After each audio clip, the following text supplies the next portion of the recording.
Hey Paisanos, it's Prisoner Dragon here. GTFO is a first-person advanced darkness simulator where you play as one of 4 completely and mentally stable, germophobic mouth breathers being drop zoned right into the largest sinkhole known to mankind in order to retrieve the latest NVIDIA GPUs, collect biological samples, and moonlight as the only remote IT workers available to get the router working by turning it off and on again.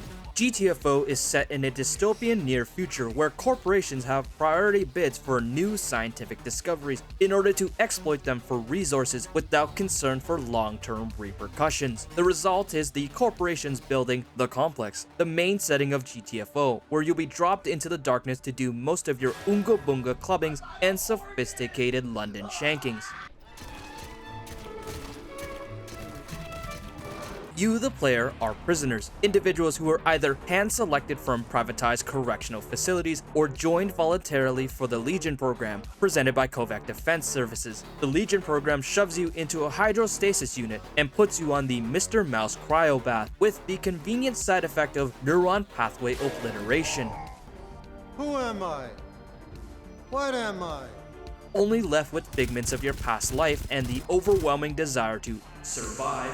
You'll be awakened at the beginning of the mission, as if someone decided to play the old hand in water prank, except instead of a tiny bowl of water for your hand, they decided to pour an entire jug of ice water on your face, and then immediately demonstrate how it feels to have your canopy open mid-flight. After your introduction to human physiological aerodynamics, you're dropped off and given an objective on your screen by the mysterious and completely and totally biological warden through a biochip that may or may not affect your mental capacity to refuse said orders. In GTFO, you'll be facing against all manners of Eldritch biological nightmares that are out to rip your gas mask off and let you breathe in the sweet, sweet mercy fog of Garganta. Sleepers are the primary enemies you'll be encountering. They are usually split between the skin lesion lovers that spit homing pustules at you and the aggressive hyperdontia Lickitungs who want nothing more than to taste your salty sweat with their elongated pulsing tongues. Both types of these enemies will pretty much be present in all of the levels. They're pretty useless on their own, easy to slap and bully, but their greatest strength lies in numbers. What they lack in strength, they make up by overwhelming you with hordes of them,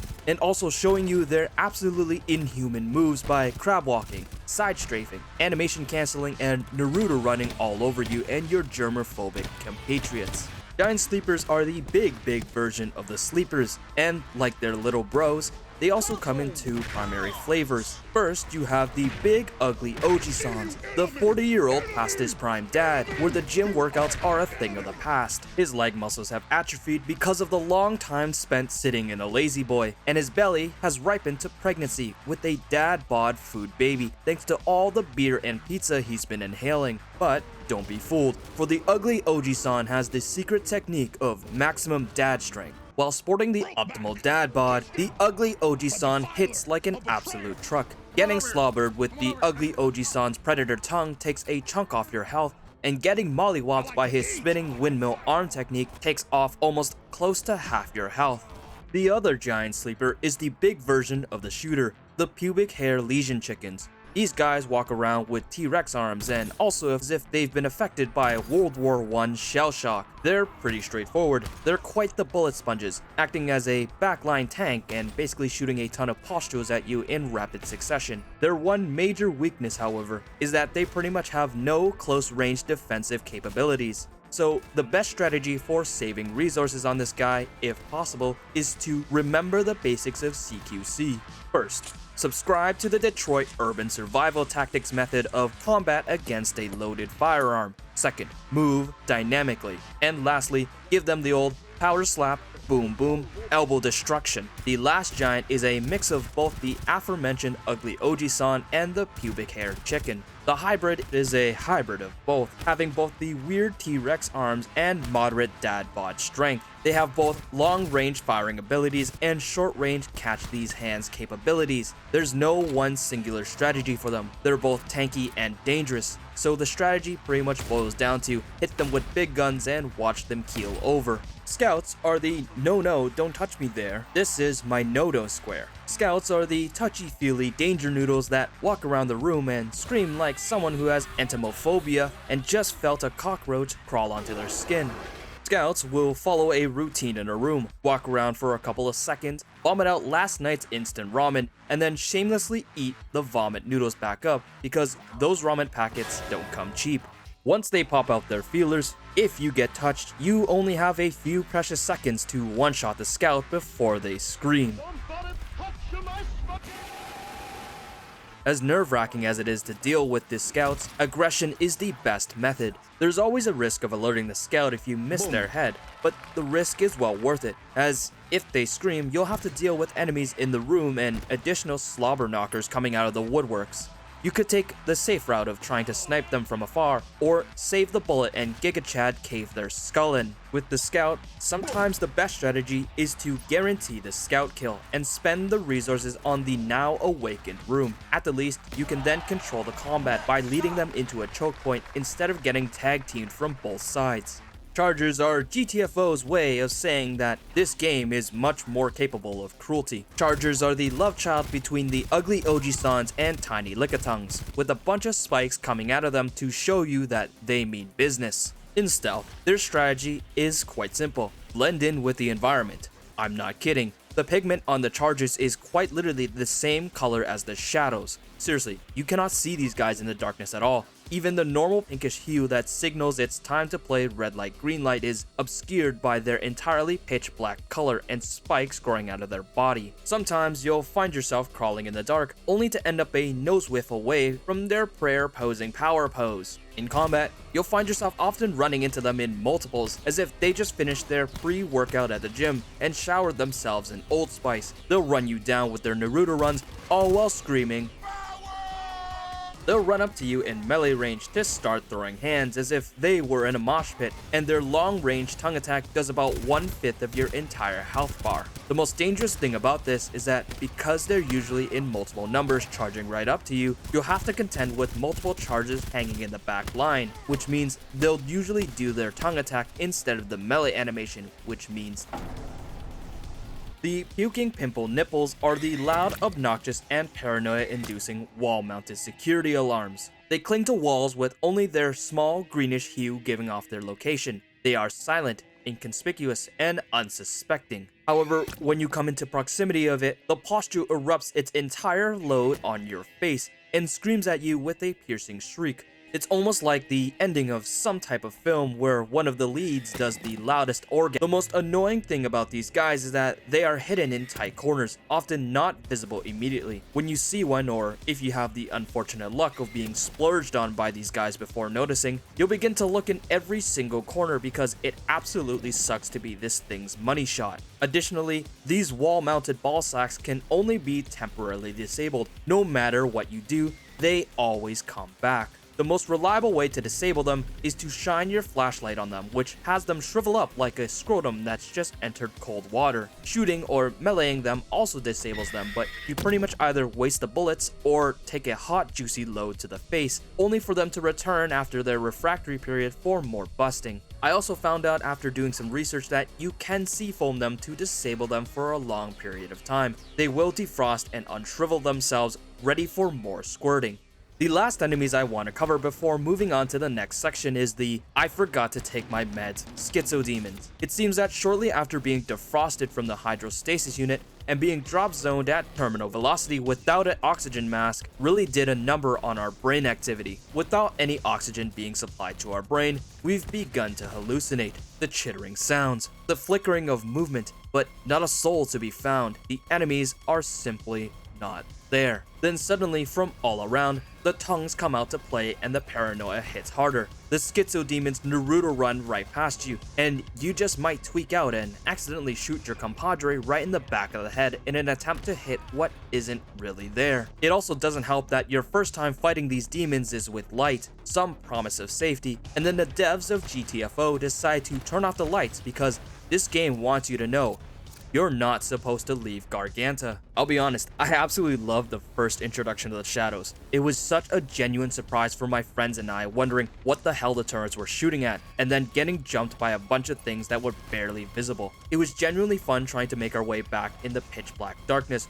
wondering if we were about to get jumped by one of the shadow freaks around any corner. And anytime the schizo demons show up in a level and we're not expecting it, it just makes for such a great time being surprised by what we expected was supposed to be a regular horde wave, but then we're greeted with just schizophrenic fighting. There are more creatures in GTFO that I haven't shown, both because I don't want to show you everything and also I haven't experienced everything. Half of the fun of GTFO is coming across a monstrosity you've never seen before. While you're in the depths of the darkness, fighting off a variety of chocolate starfish tasters, you'll have an assortment of weapons and tools to aid you in your quest to survive the journey you're not meant to survive. Ranged weapons are split into two primary categories of main weapons and special weapons.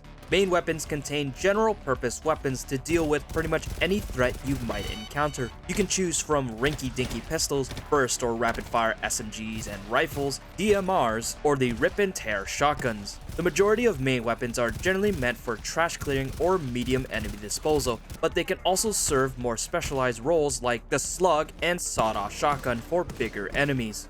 Special weapons are exactly meant for what they're named. They're meant for specialized situations that might come up here and there. Having trouble clearing a crowd? Pick the machine guns or my personal favorite, the combat shotgun, and just watch the crowds melt before your eyes. Need a bit more robust and personal answer to bigger enemies? Go ahead and grab the scattergun or burst cannon. These guys are the hard-hitting, ultra-violence weapons that pretty much turn whatever you're pointing your gun at from walking, licking Eldritch abominations to legless, tongueless biological scrap. And finally, if you need a delete this thing gun, choose the snipers. Majority of things die with a single bullet to the lesion cranium. Now, I didn't mention anything about hell weapons earlier because these weapons are pretty much in a league of their own. Hell weapons are weapons designed specifically for penetration, meaning their bullets pierce through multiple enemies for multi-target hitting. As a result, hell weapons are usually not as strong as their counterparts, but make up for it greatly by ripping through crowds of dum-dums,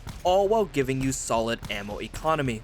I won't lie to you, I tried the Hell Revolver and initially I thought it was absolute trash. So what if I shoot through a couple of guys? If they aren't dead after a single headshot, that's an extra bullet to put them down and an extra second for them to Lickitung my cheeks. However, one of my fellow hotbox divers tried the Hell Revolver afterwards and found that it actually slaps pretty well. It turns out that my quick draw hipfire cowboy style into one singular creature is absolute trash for the Hell Revolver, and they convinced me to give Hell weapons another go.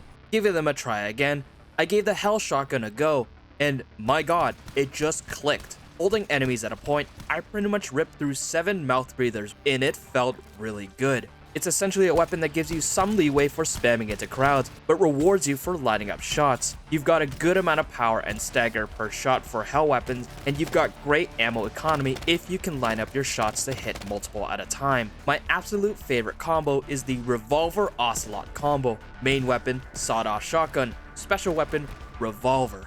I absolutely love quick drawing on Lickitungs, even if the game tells you it has horrible hipfire. There's just something so satisfying about nailing a sleeper in the head and watching it crumple, and when a giant comes along with the tongue to carry on, you can cast your fears aside as you mag dump the giant and survive, because the real giant lies in you and your Giga Chad sawed-off shotgun. And also obligatory, I love to reload during a battle.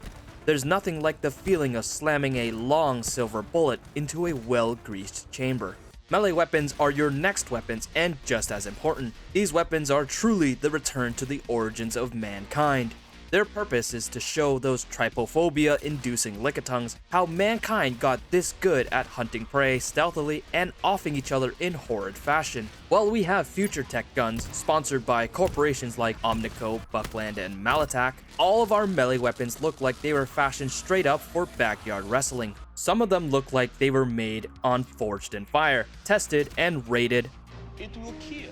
Others look like they were repurposed from a particular ribbed for your pleasure toy or strapped together with a razor blade and duct tape. Melee weapons come in 4 categories: knives, bats, sledgehammers, and spears. First is the Peaky Blinders In It Bruv London Shanking Knives. They are the weakest of the 4, but don't be fooled by me saying weakest though. When I mean weakest, I mean they do the lowest damage at the fastest rate, allowing you to rapidly fill your opponent with more holes than they've got in their head, as well as charge up to the max damage the fastest.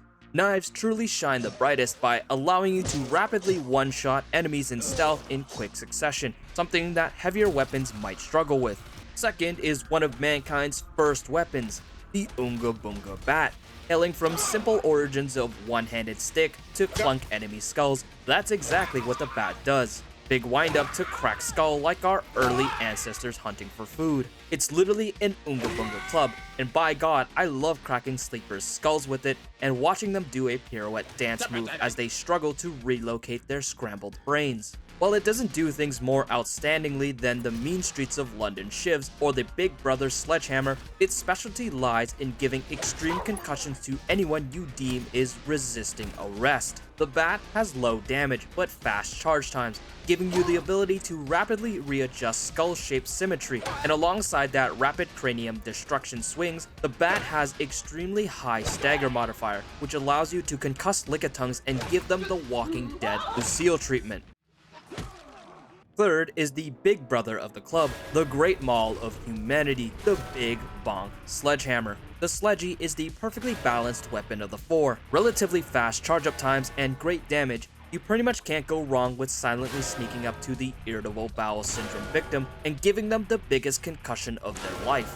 In the heat of being chased down by tiny screaming teeth skulls, the Sledgehammer is absolutely goated. With the aforementioned charge-up times, single hit kill at full charge, and the ability to fiercely sprint towards your target like they just insulted your mother, you can pretty much go pound for pound, caving in their heads like little whack-a-moles and giving them an impromptu dentist appointment. Another added bonus for the Sledgy is that it can one-hit a scout with a big bonk to its cranium, so it's a great pick for pretty much any situation. Perfectly balanced, as all things should be. Last weapon is the humble pokey stick, the Spear. The Spear is the return to the days when man hunted their prey with big pointy stick, and that's exactly what the Spear is for in GTFO. The Spear has the slowest attack speed and longest charge time, but to compensate, it has the best reach and most damage on full charge stab to the head. The Spear lets you get away with poking a Lickitung from a distance, and also full-on tribal hunting scouts because your Spear reaches their skull before the touchy-feely noodles can retract back into its head. A word of advice with the Spear though, it does need to be precise with its attack, so if you're going to use the Spear, remember to make sure you hit the guy in the head, otherwise you look like a real dum-dum as you try to recover from your big whiff. Also, a last word of advice for melee weapons. Melee weapon hitboxes follow the animation of the weapon, so even if your crosshair is dead set on the target, be aware that the hit follows the swing, not the crosshair. Last piece of equipment are your tools. They're pretty much one of the deciding factors if you're going to make or break in a level. In my personal opinion, all tools are absolutely goated, some more goated than others. I'm gonna go through all of them, and my order of listing is not indicative of which is ranked best as they all have their own unique roles. Sentries are my absolute favorite tool. Sentries to me are the equivalent of saying you love all of your children equally, and then whispering to your favorite child that they are your absolute favorite one. Sentries come in 4 different types that serve different purposes. Burst sentries are general purpose, straightforward 3-shot guardians. Burst sentries perform well in pretty much any situation and are a safe bet to bring if you want to bring a sentry but aren't sure of what lies in the darkness. Burst sentries sweep crowds very well, but being non-specialized means they also don't perform well in specialized situations. Their damage output isn't as strong as, say, the sniper sentry, so it'll take more ammo to kill a giant than a sniper sentry. Shotgun sentries are my unoptimally favorite sentry. The shotgun sentry is a tool that woke up and chose violence. It shines the most in choke points like tight corridors and ladders, but it also overkills the absolute shit out of anything. A little tiny sleeper crawls up the ladder sprout. Down came the shotgun shells and jibbed the sleeper out. I stood at that point and watched my shotgun sentry load 4 shots into the single sleeper's cranium, and I was absolutely flabbergasted. Was it efficient? No, absolutely not. But it sure is satisfying to watch the shotgun sentry go full psycho on a group of sleepers trying to climb up a ladder, or just for one sleeper to be turned into chicken nuggets, because the shotgun sentry is violence incarnate. Sniper sentries are sentries loaded with big boy ammo for big boy boom boom. The sniper sentry fires one big round towards anything it's looking at, and either the shot misses or they're dead. Strategic placement of these sentries is absolutely a hard requirement, and sniper sentries will absolutely destroy anything they deem is less than 99% human. The sniper sentry won't target you as an enemy, but if you're in the general direction of the enemy and you happen to be in the line of fire, congratulations, you are now on the waiting list for a new liver. The sniper sentry does a ton of damage to both enemies and friendlies, so make sure you put it in a place that gives it enough range to comfortably target enemies and not any of you or your compadres, or you might as well just get ready for the next game. Hell auto sentries are sentries loaded with hell ammo, the gimmick being that they are low damage but rapid firing with penetration and staggering shots. The idea behind hell sentries is that they're supposed to fire down range to pierce through enemies and stagger them. While Hell Auto Sentry does that, it does go through a ton of ammo before killing. Generally speaking, the Hell Auto is more of a specialized tool for keeping enemies at bay rather than killing them, and they require good placement to be effective, and not something like this, which was absolutely a waste of ammo. The Mine Deployer, or as I like to refer to it as, is the high explosive area of effect support tool. It's quite simple in its nature. You can pretty much turn anything you can reach into a bomb. Simply walk up to where you want the bomb and plop it down. Mines are an excellent area of denial tool, great for holding choke points like doors when you know the Lickitungs are about to bust a door down, and even better on the ominous foreboding doors where you can literally hear the impending doom on the other side of the door, waiting for you to swing it open and die. The Seafoam Launcher is our kingdom come. It allows the tongue monsters to feel your D and to look in your ass and show them where the sea foam hides. A normal, well-adjusted individual may think that sea foam is a euphemism for silky milky launcher, but it's actually short term for construction foam, and it's also doubly cleverly named after the color of the foam it launches. Seafoam, like seafoam green. I only understood that after 30 hours of GTFO. The Kingdom Come launcher lets you splurge all over doors, hallways, and tongue boys to hold them in place. Bukkake over doors allows the doors to hold longer in the event of an imminent breach, giving you precious seconds for you to do what you need to do, like mine laying or turret setup. Using the one-eyed snake to cry all over the floor will have any enemies that step in it momentarily freeze at the sudden realization that they've just stepped on your shooter batter, and the only way they can get rid of it off their foot is to wash it in cold water. And lastly, shooting the pop-up plunkers to paste all over enemies will freeze them as well. Extremely handy for freezing annoying enemies like scouts or giants, and it even works in stealth as well without triggering enemies. The last tool is the BioTracker, the tool that lets you track enemies in an arc to help you identify upcoming threats in stealth or active moving targets in combat. At first glance, you might either consider this tool to be a must bring on every level or absolutely garbage. Trash. However, don't write off the BioTracker yet.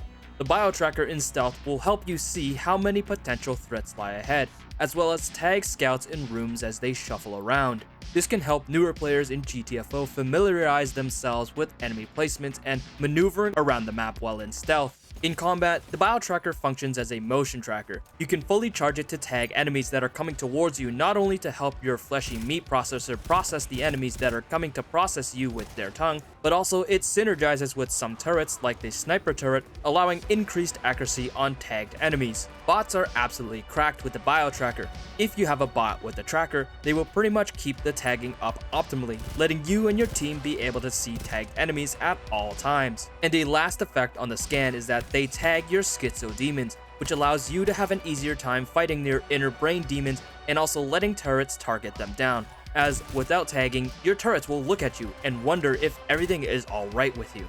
Now, as good as the BioTracker is, it does unfortunately fall a bit shorter than the other tools. This isn't to say that it's a bad tool, but it does have some things to consider. Once you've learned the game well enough and stealth becomes more of a walk in the mines than a breath-holding game of red light, green light, you'll start to rely less on the BioTracker as you can use your intuition of game mechanics to figure out enemy positions, like sound or light indicators. That being said, the BioTracker is indeed a very helpful tool. It absolutely has its uses and should absolutely be considered as a choice for tool selection.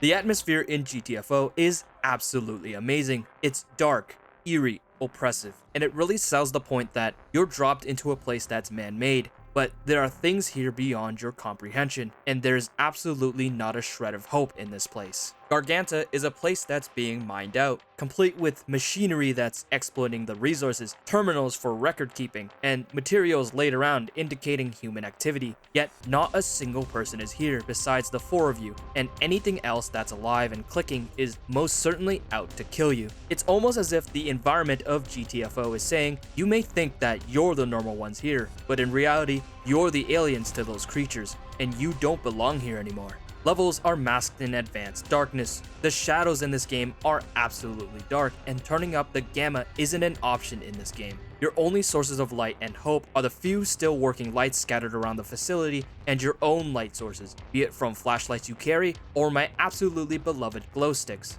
A small side note, I absolutely love the small detail about the glow sticks, where if you throw a stick onto a grated walkway, it can slip through the grates, falling down to the level below. It's such a cool small detail that some other developers might just ignore. The game does such a great job of playing with light in the darkness. Chargers, for example, are colored black and blend extremely well into the shadows, and in our first introduction to one of them, it was just covered in a red blinking light, showing the charger for mere seconds before disappearing alongside the red light. It was so foreboding and ominous, the way you could see the spikes protruding out of the new enemy, and then it suddenly vanished alongside the light turning off, almost as if the game was telling us that this new enemy is a dangerous one. The fog in GTFO is looming everywhere. Around any corner, or chamber, you can see that the place is doused in some sort of bluish-green fog that just doesn't seem like it would be safe for us to breathe. In classic GTFO fashion, of course, the game forces you to delve into the hotbox, reducing visibility to barely able to see a few meters in front of you,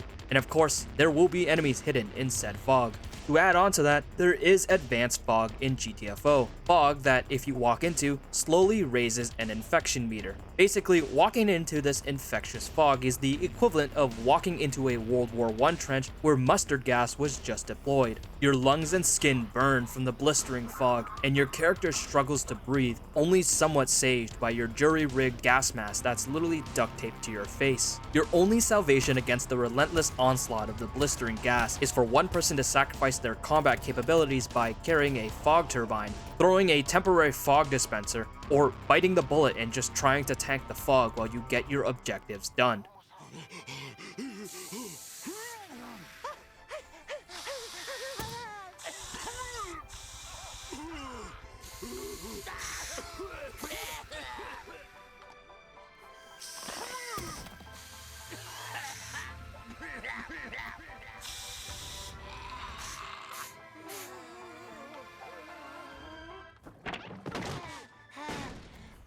Hate going in there.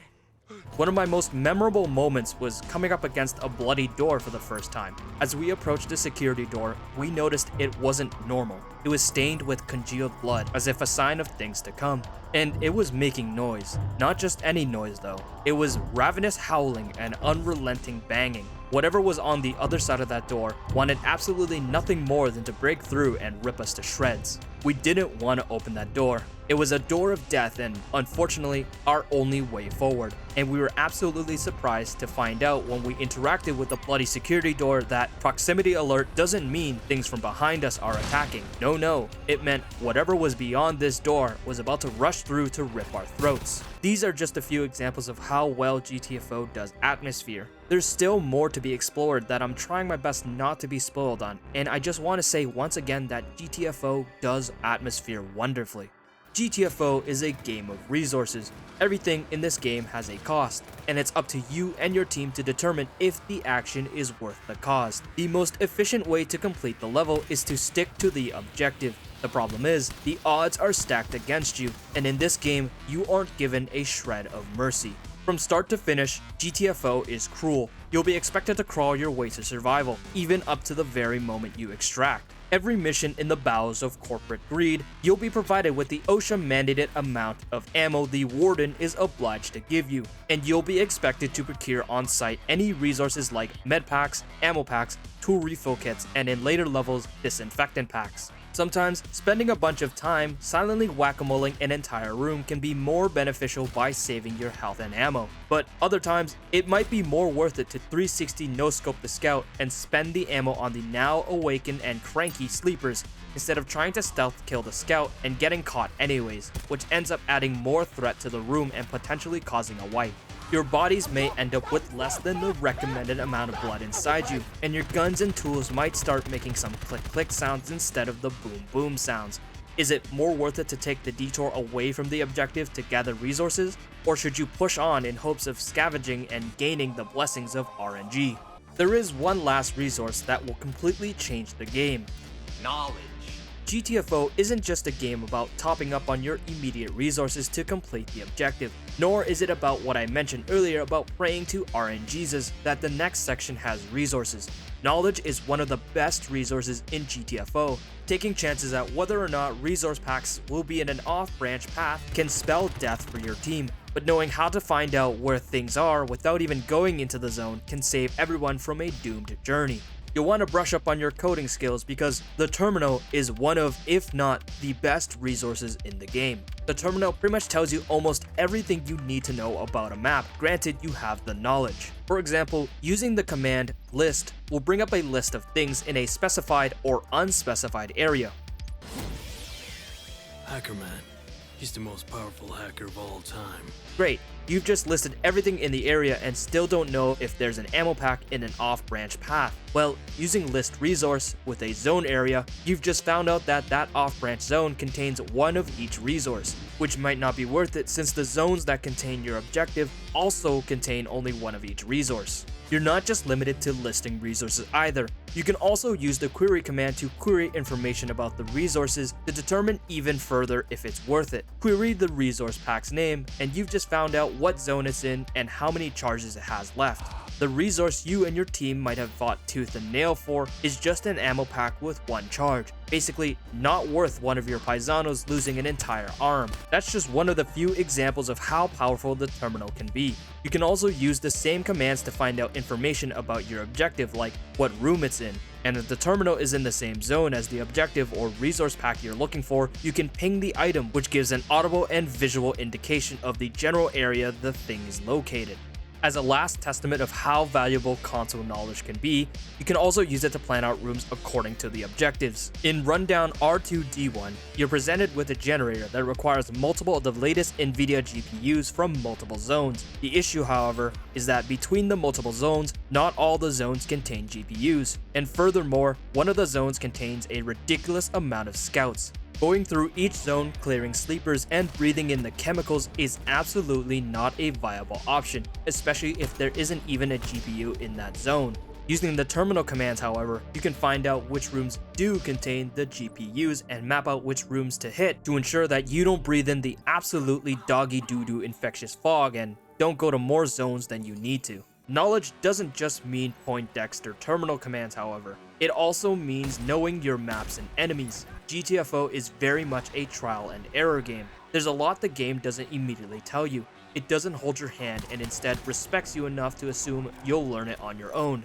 You'll probably pick up a few things right away, like movement when sleepers are playing red light green light is bad, and shining your flashlight right into their mouths to see their tonsils is equally a bad move. However, as you play the game, you'll learn that the bioluminescent rave parties can be traversed through with minor penalty. You can move through the first stage of their croaking until they start spazzing out, telling you to stop. This means when the Lickitungs are having their caramel dance and rave party, it might just be worth the risk to move through the first phase to gain a bit of ground. Otherwise, you might just be stuck there forever with them light jerking each other off. And when you get more knowledgeable about stealthing in the game, you'll find that you don't have to sneak everywhere because violence is a solution. Full sprinting towards sleepers and chain killing them in rapid succession can save you time and effort, as it takes a few seconds for the next sleeper to wake up after hearing its bunk buddy get absolutely clobbered. Adding on to that, you might instinctively go for headshots because the head is the weak spot for most biological beings. What the game doesn't tell you is that there are multiple weak points for enemies. For example, blowing out backs is an intrinsic part of being a human.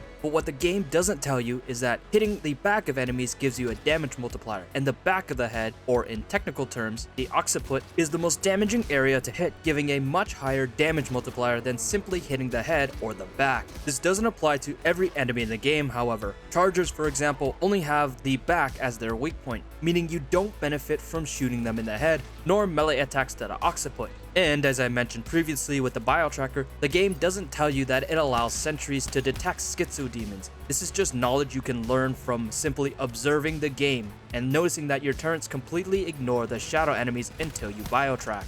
All of this knowledge is gained through playing the game, doing research online through the wikis, GTFO subreddit, or videos that knowledgeable GTFO players have posted, and it's an absolute core part of the game to learn by doing in GTFO. The last section I want to touch upon is teamwork. GTFO is 100% a cooperative game, and unless you're actively doing solo runs or challenges, the game is recommended to play with 3 other human party members. As a 4-player co-op game, it's fantastic. GTFO has so many tool and weapon options that every player can fit into a different role. For example, someone might like to be the full-on trash killer, while someone else could love taking down the big enemies. I often find my team and I spend about a good 5 to 10 minutes pre-mission speculating what the mission type might be based off of the in-game level description, and talking about what gear to bring if we haven't gone into the level yet.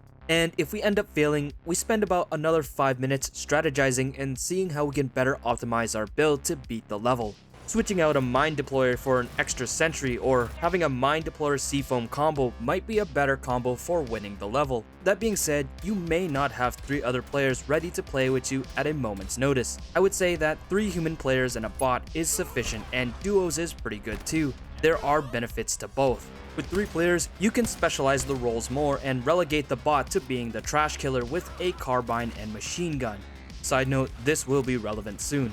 And with duos, I find that while we do have 2 bots on our side, our communications are usually very crystal clear since we are just synchronizing with one another instead of an extra person or 2. Now, this is the part where I mentioned bots. Bots are in a mixed place in GTFO.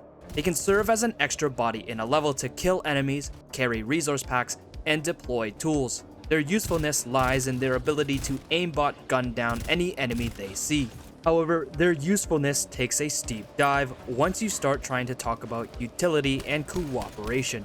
Let's start with the positives of bots. Bots, like I mentioned earlier, are complete psychopaths when it comes to combat. In stealth, they will never alert the enemies. This includes sprinting to the entire sleeper-infested room to link up with you, pirouetting through scouts' touchy-feely danger noodles to sit where they want to sit, or just sitting in the infectious fog unaffected while we the players are going through a simulation of what it feels like to battle tuberculosis. When you alert the enemies in stealth mode, they will do their utmost best to absolutely cave in every alerted enemy's skull to maintain stealth, but the moment enemies start to alert others through shouting, they will happily pull out their guns to feed them a healthy breakfast of lead. In combat, bots are pretty much mobile sentries. As soon as they see the enemy, they will begin to see if the weapon does indeed have full auto with no notable priority to giant enemies or high priority enemies like the hybrid. They will do their best to keep up with you to complete objectives and lay down as much fire as their weapon allows them to, but sometimes they'll psychopathically push forward because blood is what nourishes them. They are pretty decent partners to fill in on a team. However, here's where I have to mention the negatives about bots. Bots are pretty much close to brain dead as possible. Besides the psychopathic bloodlust they have for killing sleepers, bots pretty much struggle with almost everything else. It's recommended to equip bots with certain weapons that let them lay down lead at enemies without thinking too much. For example, the carbine and machine gun, because any enemies they see will be shot at on sight, regardless of range or threat priority. Between a bunch of tiny strikers and giant strikers, the bot does not consider priority targeting based on weapons, and will essentially fill all the enemies full of lead as soon as they can, instead of considering each weapon's strength and targeting based on that. That means it's ill-advised to equip bots with specialized weapons like the sniper or shotguns, as bots will consider both sniper and shotgun to be effectively the same role, which is shoot everything and watch them bleed. So if a bot is equipped with a sniper, they will take pot shots at whatever comes through first instead of prioritizing the bigger enemies. With shotguns, they will fire as soon as they see an enemy, causing the pellets to fly off into Garganta, instead of waiting for the enemy to get into the shotgun's effective range of nozzle right down their throat. And occasionally they are able to friendly fire as well. Resource packs and assistance logic is very one-dimensional for bots. Bots will prioritize resource packs and will be extremely eager to pick up said resource for holding. That means if you're looking to strategically save your resource kits in a locker somewhere, the bots will wave their finger at you and grab the resource kit for usage. And speaking of usage, the bots will use resource kits in absolutely any situation. Their conditions are as follows. If you have less than 80% health, ammo, or tool, or more than 20% infection rate, they will immediately beeline right to you to use the resource kits right on you, regardless if you've consented or not. Even in the middle of a firefight, the bots will make it their absolute mission to make sure that you're topped up. This can be especially annoying when you're trying to save on using resource packs because you don't quite need the top up yet. And also, bots will risk life and limb to pick up a downed ally, even in the middle of a firefight, regardless if they're being tongued to death. You can pretty much guarantee with bots that if you go down, your team loses 2 teammates temporarily, or in a worst case scenario, you lose 2 teammates for the rest of the fight. Bots also have trouble with tool usage. Bots are absolutely terrible at using the seafoam launcher and seafoam grenades. They will try to deploy it where you are pointing, but more often than not, they'll pretty much miss the target thanks to the objects in the way or just general laziness. Mine deployment and sentry placement is limited for them. Bots can usually only place those tools on flat surfaces on the ground, so no placing sentries on elevated positions like boxes or ledges for better vantage points. The Bio Tracker is actually one of the tools they excel with, as they're able to optimally keep up scans for players during combat and stealth for scouts. They also give small voice lines indicating how many enemies are in a room. I didn't know this was a thing until much later in the rundowns, but bots can pick up key items like fog turbines or the NVIDIA GPUs. The problem is that they will drop it at the first sign of trouble, so don't expect a bot to hold up the fog turbine during combat to keep you and your team from breathing in the chemicals. Last major point I wanted to touch on for bots is that sometimes they have what my friend and I like to call an impromptu union. Bots will occasionally get fed up with players dragging them down into the pits of the abyss and temporarily unionize for better working conditions. What they essentially do is glitch out while trying to complete an objective like a full team bioscan, which means they just stop trying to enter the bioscan completely. The bots will stand up for their worker rights by refusing any order to comply with the objective and just stand there without a single thought in their head. This basically means if you're in an alarm class bioscan, it's pretty much good game, as my friend and I witnessed 2 bots create an impromptu union and refuse to move, pretty much causing us to be overwhelmed by the infinite spawning enemies since we couldn't complete the scan. So yeah, bots are pretty much head empty, with the only thought that lives rent-free in their head being rip and tear until it is done. Overall, GTFO is an absolutely great game to play. It's difficult, cruel, and absolutely does not hold your hand. However, I absolutely love the difficulty of the game. It's rough having to sometimes spend an hour or 2 on some levels and a couple hours retrying failed levels and strategizing on how to tackle the obstacles, but it gives my friends and I some of the best feelings of accomplishments from pushing through and conquering the difficult levels. Alongside that, one of the things we love trying is not spoiling ourselves on what the levels will contain, so we absolutely get surprised by new mechanics like the shadow demons appearing at the end of Rundown 1.